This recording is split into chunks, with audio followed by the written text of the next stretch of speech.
اور آپ اگر اپنے گریبان کے اندر خود جھانک کر دیکھیں، مجھے اور آپ کو اپنے گناہ نظر آ جائیں گے، لیکن کیا کہ اللہ نے اس گناہوں کو چھپا دیا۔ مثال کے طور پہ اب اللہ نے ہمارے گناہوں کو چھپا دیے،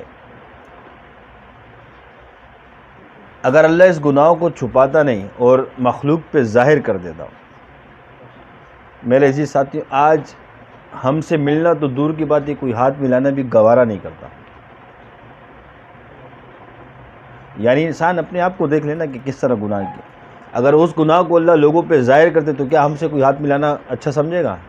ہم جن جن گناہوں کے اندر ملوث ہو جاتے ہیں، لیکن کیا کہ اللہ ستار ہے، ستاری کا معاملہ کر کے اپنے گناہوں پہ پردے ڈال دیے، چھپا دیا۔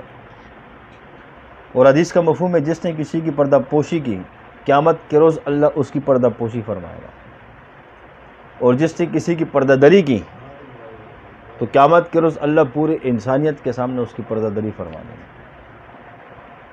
علماء اکرام فرماتے ہیں، مشائخ فرماتے ہیں کہ اگر کسی کے اندر کوئی گناہ دیکھ لیا جائے یا کسی کو کرتے ہوئے دیکھ لیا جائے، اس پہ پردے ڈالے، اس کو بیان کرنے کی ضرورت نہیں ہے، اس کا پھر نقصان ہوگا۔